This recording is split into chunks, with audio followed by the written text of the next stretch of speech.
Guys, where is our paparan?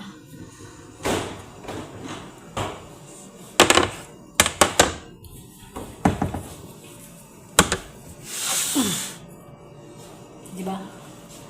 So, why pay scotch tip in here? Because broken.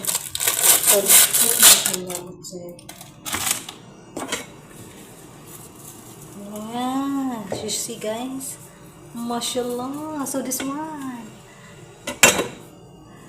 Ganito pala. Sine-check pala yung amo ko kung maganda ba sa loob.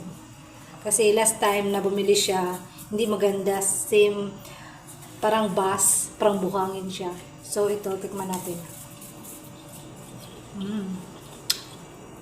Good, masarap siya. So, ito na. Diba? Before, not good sa. Same.